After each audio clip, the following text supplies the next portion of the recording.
চিরকাল তো এমন পরমত সহনশীল ছিলাম না। আমারও কৈশোর ছিল, আমারও যৌবন ছিল। সেই সময়টায় ব্রাজিলের যে কোনো বিপদে খুব উল্লসিত হতাম। আর আমাদের ব্রাজিল সমর্থক বড় ভাইরা একটা কথা বলতেন, নেভার ডাউট ইন ব্রাজিল। ব্রাজিলের সামর্থ্যে কখনো সন্দেহ করবা না। আমাদের যৌবনটা আসলে গেছে এই কথার সত্যতা দেখতে দেখতে। 94-তে দেখছি যে ব্রাজিল দলে বিদ্রোহ, সেখান থেকে বিশ্বকাপ। 2002-তে দেখছি ব্রাজিল একটা ডাউনফল হয়ে যাওয়া টিম, সেখান থেকে বিশ্বকাপ। কত সব দেখছি না, ব্রাজিলের কি সব উত্থান, কি সব নাটকীয় নাটকীয় অর্জন। মানে মনে হয় যে এই ব্রাজিল হেরে গেল, এই ব্রাজিল পারতেছে না, সেখান থেকে উঠে আসে সামান্য একটু হোঁচট। সেই হোঁচটের পরে এই জাপানের বিপক্ষে এক গোলে পিছায় পড়লো, তারপরে 4টা গোল। এরকম কাণ্ড তো ব্রাজিল তার জীবন ভর করে আসতেছে, যে তাকে নিয়ে সন্দেহ করা যাবে না। আজকে আবার প্রুভ করে দিল। প্রথমার্ধ পুরোটা জুড়ে জাপান মনে করালো যে না, ব্রাজিলের বুঝি আজকেই শেষ ম্যাচ, রাউন্ড অফ 16 তারা দেখা হচ্ছে না। কিন্তু সেখান থেকে কি প্রবল প্রতাপে ফিরে আসলো। দ্বিতীয়ার্ধ শুরু হলো, শুরু হওয়া মাত্র সেই কথাটা ব্রাজিলের খেলোয়াড়দের পায়ে পায়ে ফুটে উঠলো, নেভার ডাউট ইন ব্রাজিল। কখনোই সেলেসাওদের সন্দেহ করতে হয় না, তাদের ওই সামর্থ্যটা আছে, তারা ফুল ফোটাতে পারে। হ্যাঁ, একটা ম্যাজিক ম্যান থাকলে হয়তো আরো সুন্দর হতো, আরো অসাধারণ রেজাল্ট হতো। এখান থেকে সেকেন্ড হাফে যে ফুটবলটা ব্রাজিল খেলছে তাতে 5-1 6-1 দেখলেও আমি অবাক হতাম না। হ্যাঁ, সঙ্গে ওই জাপানের কিপারের অতি মানবীয় গোটা দুয়েক সেভ, সেটাও একটা ভূমিকা রাখছে। আমি একটু সংক্ষেপে বলি যে ব্রাজিলের খেলাটা দেখে কেমন আনন্দ পেলাম। একই সঙ্গে এটাও বলবো যে জাপানের খেলাটা কি বিস্ময়কর। গত বিশ্বকাপে তারা যে ফুটবলটা খেলছিল স্পেন জার্মানির বিপক্ষে, এবার সে ফুটবল খেলে নাই। অনেকেই মুখস্থ ধরে বলে ফেলবেন যে ওই একই রকম বোধহয় নেতিবাচক ফুটবল খেলছেন না, এবার ফার্স্ট হাফে তারা যে ফুটবলটা খেলছে এটা আবার একেবারে অন্য রকমের। এই দুটো মিলায় সংক্ষেপে একটু বলে দেই, মাঝরাতে তো সংক্ষেপে একটু বলে দেই। শুরুতে একটু জাপানের প্রশংসা করে, আমাদের এশিয়ার দেশ, তাতে ব্রাজিলিয়ানদের অখুশি হওয়ার কথা না। কারণ জাপানের ফুটবল ব্রাজিলেরই ফুটবল, জাপানের হাতে তৈরি করা।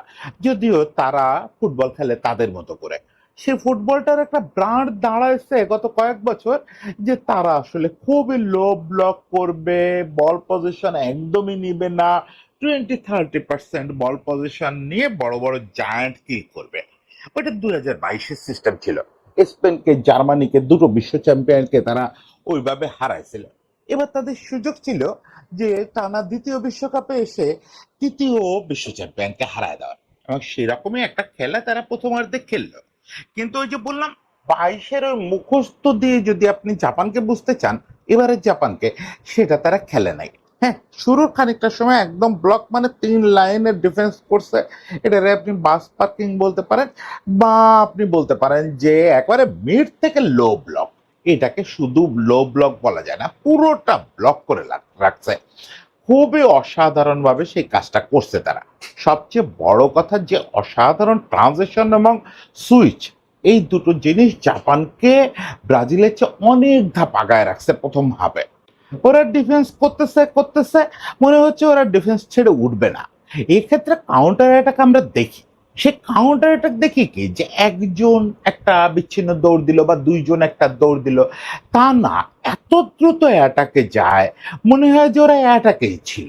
এই ট্রানজিশনটা এত স্মুথ, এত কুইক, এত কম সময়ের মধ্যে ডিফেন্স থেকে অ্যাটাকে ট্রানজিশন করে, এটা অসাধারণ ব্যাপার।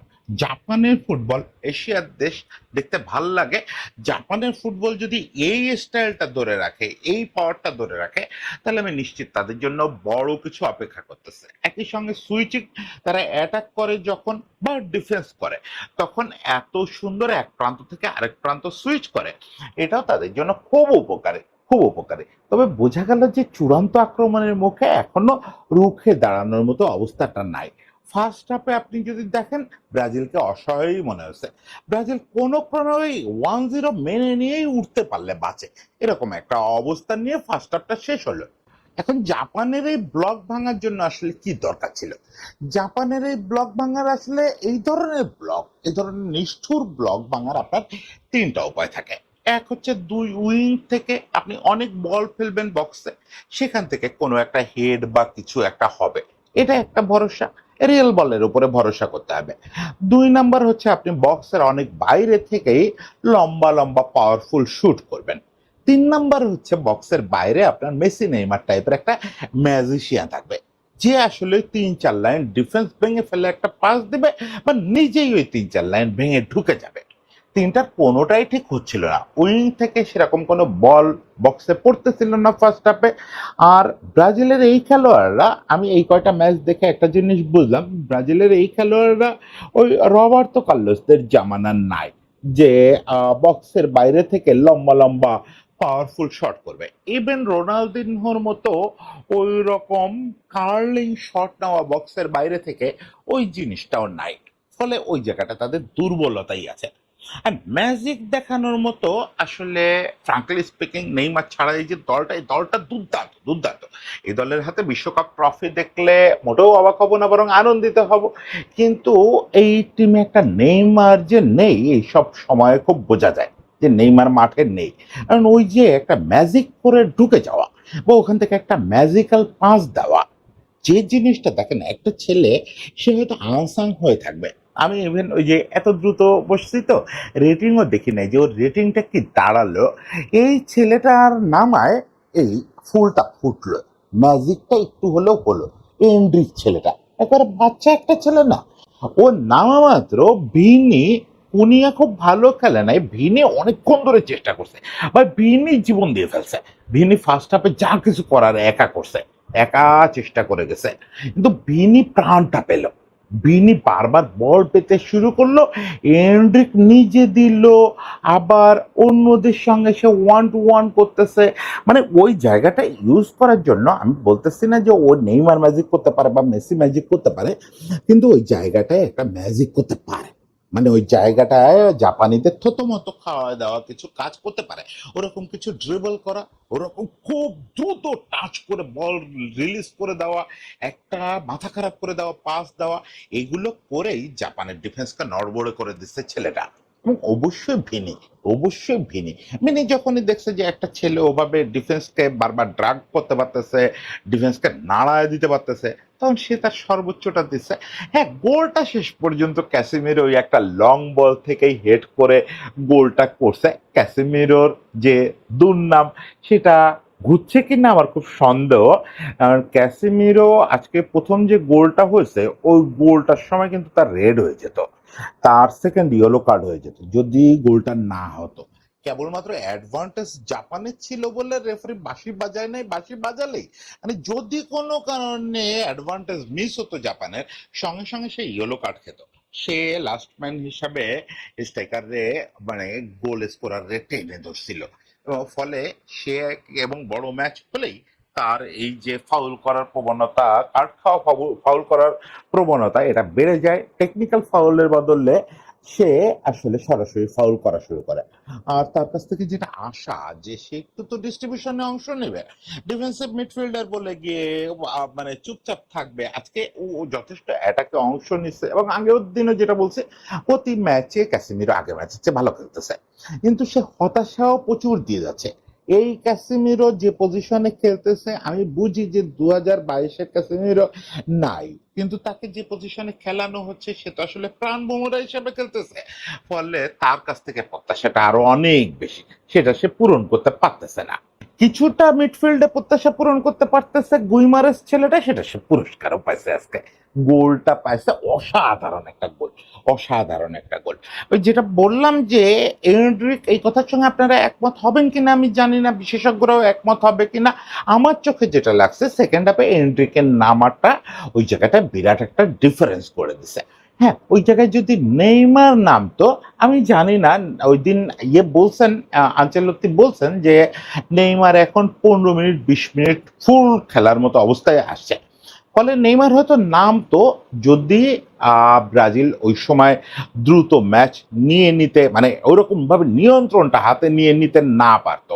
মিডফিল্ড দখল, ওদের ডিফেন্সে থতমত খাইয়ে দেওয়া, ওই সময় তো যে কোনো লোক যারা ফুটবল দেখে তারা সবাই বুঝতেছে যে ব্রাজিলের জয়টা সময়ের ব্যাপার।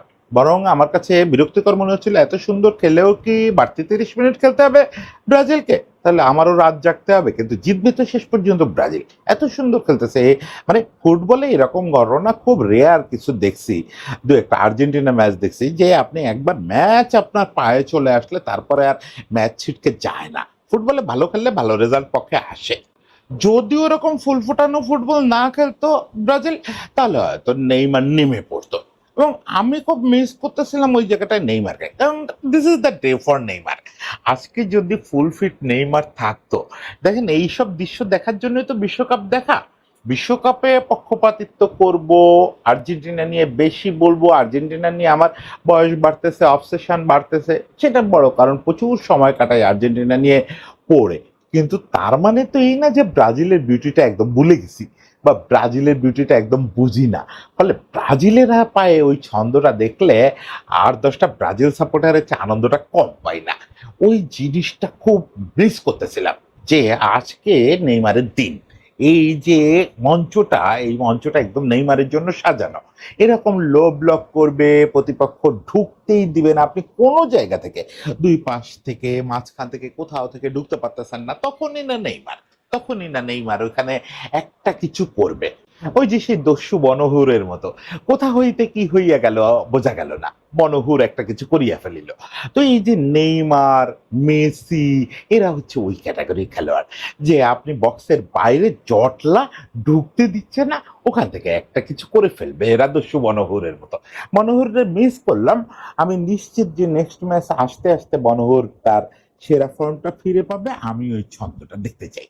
আমি খুব দেখতে চাই যে এরকম ক্রাঞ্চ মোমেন্টে যখন দায়িত্বটা পুরো এসে পড়ে তখন কি করবে। তবে তার আগে একটা জিনিস খুব দারুণ ব্যাপার হয়ে গেল, সেটা হচ্ছে নেইমার তো ফিট হওয়ার আগে ব্রাজিল ছন্দে ফিরে আসলো।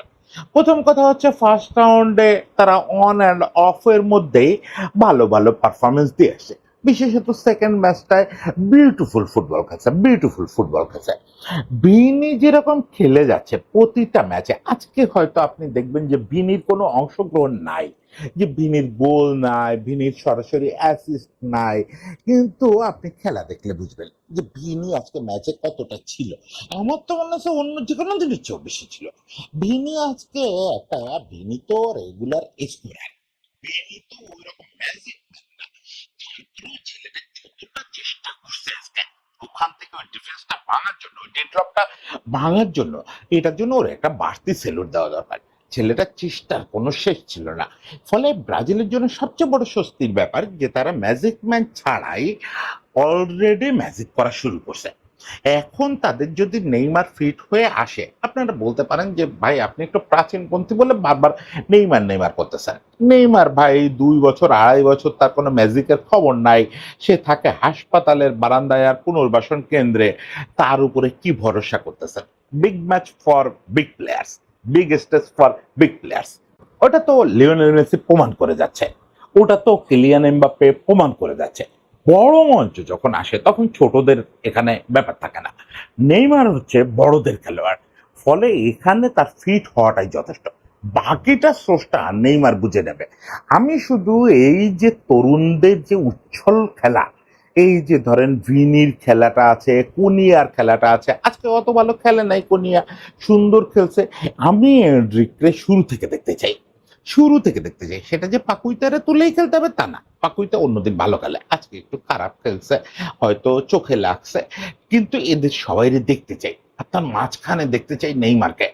সব মিলে আর্জেন্টিনার মুখোমুখি হওয়ার আগ পর্যন্ত এই টিমটা আমি চাই যে 2002-এর ফুটবলটা একটু খেলে দেখাক।